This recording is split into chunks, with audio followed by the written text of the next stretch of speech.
मऊगंज जिले के गढ़ा गांव में गत दिनों जिस तरह से ब्राह्मणों के दोहरे हत्याकांड की घटना हुई और प्रशासनिक कर्मचारियों व अधिकारियों पर आरोपी गण सामूहिक रूप से मारपीट करने आमादा हुए, निश्चित रूप से सामाजिक समरसता तथा आपसी भाईचारा पर भी इसका प्रभाव पड़ता दिखाई दिया है। सभी समाज के बीच आपसी भाईचारा कायम रहे, केवल मऊगंज में ही नहीं बल्कि समूचे देश प्रदेश में इसकी महती आवश्यकता है।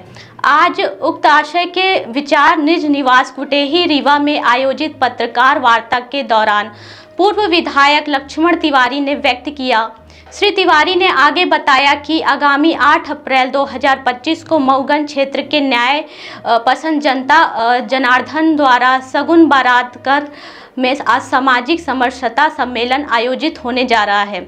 सम्मेलन पूरी तरह गैर राजनीतिक कार्यक्रम होगा, जिसकी मुख्य अतिथि पूर्व विधायक व पूर्व लोकसभा प्रत्याशी नीलम मिश्रा होंगी तथा अध्यक्षता पूर्व विधायक लक्ष्मण तिवारी करेंगे। उन्होंने कहा है कि जिस तरह सदियों से सभी जाति वर्ग धर्म संप्रदाय के लोग अपना भाईचारा बनाकर चलते थे, उसकी आज भी बहुत ज़रूरत है।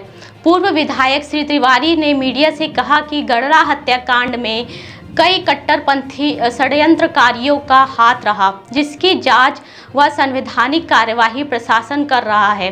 फिर भी कुछ कट्टरपंथी नेतागण जिस तरह आदिवासी जाति के आपराधिक घटना में शामिल आरोपी गणों को धन्यवाद देते हुए कारित घटना को न्याय संगत बताने की बयानबाजी कर रहे हैं, उससे आपराधिक गतिविधियों को बढ़ावा मिलता है, जिससे न्यायप्रिय जनता उचित नहीं मानती। श्री तिवारी ने पूर्व सांसद बुद्धसेन पटेल पर निशाना साधते हुए उनके बयान की निंदा की और कहा कि सवर्णों के खिलाफ बुद्धसेन पटेल कोई बड़ी साजिश रच सकते हैं।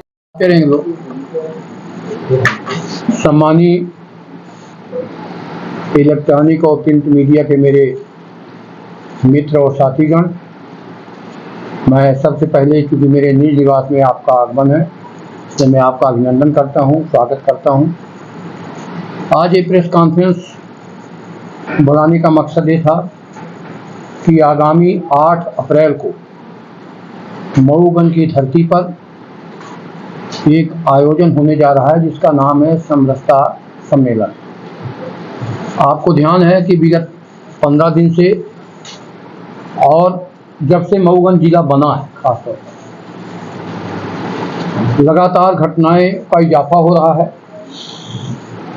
कई मर्डर हुए देवतलाव क्षेत्र में भी, मऊगंज क्षेत्र में, मगर जो दोहरा हत्याकांड या इतना जघन्य पूर्ण हत्या जाति विशेष के लोगों द्वारा जाति विशेष के लिए हुआ, वो शर्मसार करने वाला था। मैंने पहले भी निंदा किया है, आज भी निंदा करता हूँ और पहले भी कहा था कि पूरे आदिवासी समाज को हम इसमें इन्वॉल्व नहीं मानते, हमें मानते हैं। और मेरा मानना है कि अपराधी और अपराध चाहे किसी जाति विशेष का भी हो, अगर सरकारें वोट के हिसाब से डरती हैं, वोट के हिसाब से नहीं बोलती, और कोई ये नहीं कहेगा कि हम बोल दें हम ब्राह्मण हैं या कोई और नेता बोल दे तो ये हो जाएगा कि तो ब्राह्मणवाद कर रहे हैं या कोई ऐसा दुष्प्रचार कर रहे हैं या कोई ऐसा नहीं। हमारा ये मानना है कि जिन लोगों ने घटना घटित की, और एक तो अनजाने की घटना होती है, एक जानबूझकर, और बताने में बड़ा दुर्भाग्यपूर्ण है कि किस तरह से मृत्यु के बाद भी जो दुर्दशा जघन्य जिसको बोलते हैं, नहा में फांस ठोक देना और कहीं डंडा डाल देना और कहीं अन्य बातें जो हम सामूहिक रूप से नहीं कह पाते लज्जा के कारण, वो सब घटित हुआ। और ये सब अब प्रशासन कर रहा है, मगर इसकी मूल जड़ पर कोई गया नहीं। अगर उन आदिवासियों के बाप की जिंदगी तथाकथित रोड में हत्या हुई या रोड में एक्सीडेंट हुआ या रोड में जो भी हुआ वो हम तो नहीं जानते, तो जो भी घटना घटी वहाँ, अगर उसको गंभीरता पूर्वक में सफल होता, उन आदिवासियों के बेचारे कम पढ़े लिखे हैं, उन आदिवासियों को, उन तमाम लोगों को समझाने में सफल होता, तो शायद ऐसी बड़ी बड़ी घटनाएं ना होती। अभी कल भी एक घटना हो गई उसी गांव में। ये बड़ा आश्चर्य है कि वहाँ पुलिस की छावनी है, और वहाँ करीब 30-40 लोग हम गए थे एकादशा में, 30-40-50 लोगों का फोर्स रहता है और उस सेंटर पॉइंट पर रहता है जहाँ पहले जिनके यहाँ घटना घटी आज जिन आदिवासी हरिजनों का है। हमारा भी मानना है और इसलिए मैंने ये प्रेस कॉन्फ्रेंस बुलाई कि सीबीआई की अब जांच की जरूरत है। मैंने पहले तक कहा था कि हाई कोर्ट के रिटायर्ड जज से जांच कराएं, क्योंकि ये घटना की पुनरावृत्ति हुई पुलिस के पहरे पर और घटना पर वो हुई। मैं नहीं कहता कि पुलिस सबके दरवाजे दरवाजे जाएगी, पुलिस हर आदमी के घर की खटिया की देखभाल करेगा कि कौन घर में क्या कर रहा है, ये नहीं कहता।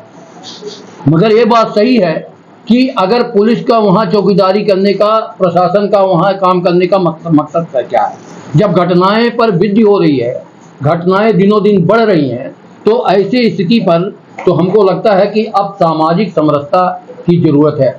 इसी बीच में नेताओं ने खूब आनंद लिया, जिनको आनंद लेने का अपना है। एक यहाँ पूर्व सांसद हैं माननीय बुद्धसेन पटेल जी, उन्हें तो ऐसा कह दिया, हमने भी बयान दिया, मगर मैंने ये नहीं कहा क्योंकि कानून व्यवस्था को हाथ में नहीं लिया जा सकता और लॉ एंड ऑर्डर जो हाथ में लेने का जानते हुए, भाई आप सांसद रहे हो, विधायक रहे हो, संवैधानिक ज्ञान आपको हो जाना चाहिए। कितना पढ़े लिखे मैं नहीं जानता, मगर आप वैधानिक संस्था के एक मेंबर रहे हैं, 5 साल सांसद, 5 साल विधायक। 10 साल में अगर ये नहीं जान पाए कि क्या बोलने से संविधान और क्या बोलने से समाज में क्या असर होगा। मैं इसीलिए कि जिन लोगों के साथ घटना घटी है, मैं तो उनके सीधे पक्ष में हूँ। सीधे पक्ष में हो तो ब्राह्मण ही है, चाहे पर जो कल घटना घटी है, मैं भी उसके पक्ष में भी हूँ कि घटना अपने से घटाया क्यों, उसकी जांच होनी चाहिए सीबीआई। हम तो नहीं जानते, आप में से नहीं जानते, आप तो सुनी सुनाई, पहुंचाई पहुंचाई, दिखाई दिखाई हो गया। पर जितना तत्परता प्रशासन जाने में आने में करता है, अभी हम सामाजिक समरसता इसलिए कर रहे हैं कि अगर यही क्रम बढ़ता रहा तो लोकतंत्र का चीरहरण तो हो ही रहा है, सामाजिक व्यवस्था छिन्न भिन्न हो जाएगी। क्योंकि मऊगंज बहुत हम देख रहे हैं कि कोने कोने से 4 जगह से सटा है, सीधी से भी सटा है, उधर मिर्जापुर से भी सटा है, इधर नक्सलाइट के एरिया से भी सटा है और चारों तरफ से। और इतना बिरड़ गांव है, इतना दूर दूर है कि अगर वहाँ पर खूब आराम से 5 आदमी उसमें बहस किया आदिवासी समाज के नेताओं ने, और हमारे यहाँ दोहरा कांड हुआ, एक भी शब्द किसी ने नहीं बोला। आप सब हैं, मैं आपसे अनुरोध हाथ जोड़ के करता हूँ कि आप इनसे पूछिए कि क्या, आइए सिंह साहब बेटा, आप इनसे पूछिए हमारे यहाँ के नेताओं से, अब जिससे भी पूछना पूछिए, हम किसी के नहीं नाम ले रहे, पूछिए कि हत्याकांड में आपका कोई बयान नहीं आया। 2 बयान आए शुरू में, एक नेता का बयान आया जो वहाँ के माननीय विधायक जी हैं कि दुर्भाग्यपूर्ण है, दूसरे एक नेता का बयान आया कि ये जंगल राज है और ईटी हो गई।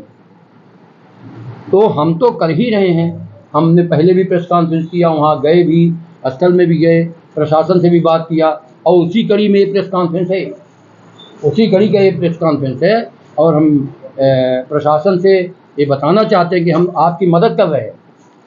समरसता का मतलब ही है कि हम भाईचारा स्थापना करें, हम तो मदद ही कर रहे हैं। परंतु समाज विशेष के लिए अगर कोई, अभी आप कहेंगे कि दोहरा चरित्र है आपका, एक तरफ समरसता भी कर रहे हैं, एक तरफ ये भी कर रहे हैं, तो दोहरा तो बनना पड़ेगा। इसलिए समय की मांग है। अगर हमारे घर में कोई घुसेगा और हम मर्द हैं, अगर हमारे घर में बंदूक है, तलवार है, तो फिर उसको बच के नहीं जाना चाहिए। अगर हमारे ऊपर हाथ कोई डाल रहा है, हमारे परिवार पर कोई हाथ डाल रहा है, परंतु अगर कोई आदमी दयाशील होकर आया और अपने किसी काम से आया, चाहे मेरा विरोधी भी हो, अगर वो आया कि किसी तरह से काम हो जाए, तो हमें उसको बैठाकर और सम्मान भी देना चाहिए, अथवा उचित जो निर्णय हो करना चाहिए। आप बोल रहे हैं कि देख रही थी समाज में जहर घोल रही थी, हम तो ये मानते हैं। आइए राकेश भैया। तो अब बहुजन समाज पार्टी का कोई जोर नहीं बचा, कोई ऐसा कुछ बचा नहीं, उनमें भी दंड बंद हो गया। तो एक्शन का रिएक्शन था समाज पार्टी। अब मैं समझता हूँ कि उसकी अधिक जरूरत नहीं है, पर हाँ इसकी ज़रूरत है कि कोई जात के नाम पर अगर प्रताड़ना करेगा, जात के नाम पर कोई खिलाफत करेगा, जात के नाम पर कोई लोकतंत्र को कलंकित करेगा, तो लक्ष्मण तिवारी का जब तक भी जान है तब तक मैं ये बिना कोई परवाह किए मैं तो बदलता रहता हूँ। आप प्रश्न अगला भी पूछ सकते, मैं तो पार्टी ही बदल देता हूँ, ना जाने कितने पार्टी बदल दिया, आपको मालूम होगा। हम तो बदलते रहते हैं, हमको कोई थोड़ी है फिक्र है कि हम वोट कम पाएंगे कि ज़्यादा पाएंगे जब। अब जनता की ज़रूरत है, मऊगंज में इस समय लक्ष्मण तिवारी की ज़रूरत है, क्योंकि वहाँ जो पक्ष और विपक्ष दोनों जो क्रियाकलाप है उनका कुछ गड़बड़ है। मैं नाम नहीं ले रहा हूँ पक्ष विपक्ष में कौन है, मैं नाम नहीं लेता हूँ इनका किसी का, परंतु जनता की गुहार के कारण मैं समरसता सम्मेलन करने जा रहा हूँ। निंदा बस कर रहे हैं बुद्धिसेन पटेल के बयान की। तो कत्ल कौन करेगा? नहीं, तो आप FIR की मांग नहीं कर रहे हैं? FIR की मांग क्या, मैं तो लगे, ये बताया मैंने पहले ही कि निंदा नहीं कर रहा हूँ, निंदा ही कर रहा हूँ। मैंने कहा है कि ईंट का जवाब पत्थर से देंगे अगर इसकी पुनरावृत्ति करेंगे, ये भी हमने कहा है। दूसरी बात कहा है कि अधिवक्ता गण लगे हैं, समाज में कोई एक आदमी प्रमुख लक्ष्मण तिवारी नहीं है, यहाँ बड़े बड़े बुद्धिजीवी, बड़े अच्छे लोग हैं, बड़े बड़े अग्रणी भूमिका प्रतिपादन करने वाले लोग हैं, ये लगे हैं। न्यायालय से आपके अखबार के माध्यम से हमने पढ़ा है आज ही कि न्यायालय में गया है, न्यायालय ने 15 दिन या 17 दिन के लिए समय दिया है उनको कि इतने दिन में अपने सिविल लाइन थाना उसका परीक्षण करके हमको रिपोर्ट प्रतिपादित करें। निंदा ही नहीं करेंगे, अगर वो पुनरावृत्ति करेंगे तो मैंने कहा है कि फिर जैसा वो चाहते हैं हम भी हो जाएंगे। हमारे पास भी टीम है अभी, और हम अभी लोकतंत्र पर आस्था का रखने वाले लोग हैं, मर्यादा को मानने वाले लोग हैं। अब तथाकथित जो बयानबाजी करके वहाँ जाके आगे पीछे फ़ोटो खिंचाते हैं, हम उनमें से नहीं। हम गढ़वा कांड में भी एकादशाह हो गए, बयान दिया, काम किया, उस परिवार के लिए हम समर्पित हैं, और परंतु अब खड़े होकर चापलूसी नहीं करनी। आप सामाजिक समरसता सम्मेलन निकालने वाले हैं, जी जी। कल गढ़वा गांव में फिर से लॉ एंड ऑर्डर की स्थिति बनी। आपका मऊगंज क्षेत्र रहा है, जिस तरह से बीते दिनों में मऊगंज में कानून की व्यवस्था की स्थिति खराब हुई है, इस पर आप क्या कहेंगे और किसका दोष पाते हैं आप? इसमें पहले प्रथम दृष्टया तो हम दोष ये पाते हैं कि जहाँ से इसकी शुरुआत हुई वो उस एक्सीडेंट की, वहाँ पर अगर पुलिस और प्रशासन उन परिवारों को, हरिजन आदिवासी परिवारों को समझाने में सफल रहता, या उनको बताने में सफल रहता, या कोई दोषी होता तो उसको FIR करने में सफल रहता, तो शायद कि इतनी बड़ी चीज़ें ना होती। तो पहली बात है, अब मैं दोषी मानता हूँ कि अभी भी जो प्रशासन काम कर रहा है केवल उपस्थिति दे रहा है, उपस्थिति के अलावा कोई ऐसा काम नहीं कर रहा है जो ठोस कदम उठाकर इस निर्णय तक पहुँचे कि क्या करना चाहिए। शर्मसार है, शर्मनाक है कि जिस गांव में घटना इतनी बड़ी हुई, मध्य प्रदेश पूरा कांप गया। और मैं फिर कहना चाहता हूं कि एक आदिवासी मंडला में वो श्योर सर्टन नहीं है कि किससे मारा गया या किससे उसमें किया गया, तो पूरे विधानसभा में ध्यानाकर्षण, जानबूझ के पुलिस को भी मारा, जानबूझ के उसको भी, सनी को भी मारा, जानबूझ के हुआ। और इसकी भी जांच हो। जो 3 लोग, पिता अपना 3 शादी बताते हैं कि किया था, हमने अपने कार्यकर्ताओं से पूछा, और क्या कारण है कि लड़की और लड़का को भी पहले फांसी में चढ़ाया होगा, इसके बाद खुद फांसी में चढ़ा, तो ये बहुत कोई बड़ी बात होगी। इसका जांच करने से ही पूरा रिजल्ट निकलेगा।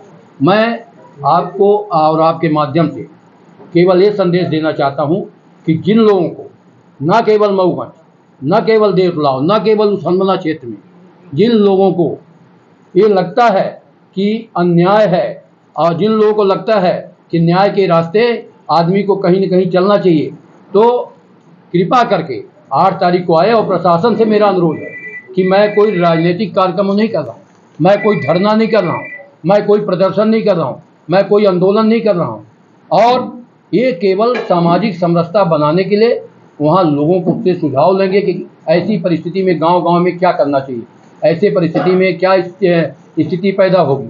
तो सुझाव लेने, मार्गदर्शन लेने और अपनी भी बात लोगों तक पहुंचाने। मैं अभी देख रहा हूं कि लोग तो जिस तरह से है बारी बारी से वो सब कर रहे हैं। मैं आपके माध्यम से ये अपील भी कर रहा हूं और निंदा भी कर रहा हूं, और अगर किसी ने अपने से कोई कृत्य कर लिया तो उसका जिम्मेदार वो है, उसका जिम्मेदार ना कोई प्रशासन होगा, ना पत्रकार होगा, ना नेता होगा। वो फिर वो जाने, तो वो जांच उपरांत पता लगेगा। मैं नहीं कह सकता कि कैसे घटना घटी है। इन्हीं सब बातों के लिए आप और बुद्धसेन पटेल के दिए गए बयान की न केवल मैं निंदा करता हूँ, मैंने उनसे कहा है कि अगर इसकी पुनरावृत्ति बिना सोचे समझे किया तो मुझे फिर बहुत वोट की चिंता हमें नहीं है। हम तुमसे कई गुना आगे रहे, हमने मुकदमे भी झेले हैं, 50 मुकदमे, जेल की यातनाएं, और जहाँ भी गया तो अगर ये पुनरावृत्त करने का प्रयास किया, न्यायालय अपना काम करेगा, न्यायालय निष्पक्ष काम करता है, न्यायालय के लोग लगे हैं, अधिवक्ता लोग या कौन कौन लोग लगे हैं, न्यायालय अपना काम करेगा। पर अब ऐसा युग आ गया कि ईंट का जवाब पत्थर से देना पड़ेगा। अगर सामाजिक ताना बाना को खराब करने का लोग काम करेंगे तो मैं तो वोट की राजनीति से हट के भी, और ज़रूरत पड़ेगी तो हम अभी जिस स्थिति में भी हैं, स्वास्थ्य बहुत अच्छा है कि कितना है, मैं इसकी बिना परवाह किए हुए मैं लोगों की मदद करूंगा। इसीलिए हमारा 8 अप्रैल को जो होने वाला आंदोलन है, आपको निमंत्रण करने भेज रहा हूं कि हमारा देखें, और अपने से हम कोई ढुबा नहीं रहे। लोग गाड़ी लगाते हैं, ढुबाते हैं, बैनर लगाते हैं। मेरी केवल यही सब सूचनाओं के आधार पर कितने लोग आएंगे ये अभी 8 तारीख का दिन बताएगा। मैं बहुत धन्यवाद देता हूँ। आपकी तरफ से कोई प्रश्न होता है आप पूछें। स्मार्ट बनो, सोलर स्मार्ट चुनो। प्रधानमंत्री सूर्य घर योजना 78,000 की सब्सिडी के साथ राजकिरण इंटरप्राइजेस से सोलर अपनाओ, बिजली के बिल की परेशानी से निजात पाओ। राजकिरण इंटरप्राइजेस, हमारा पता है जॉन टॉवर, कॉलेज चौराहा, रीवा। हमसे संपर्क करें 62 60 23 65 07 88 39 74 77 11 88 27 57 71 00।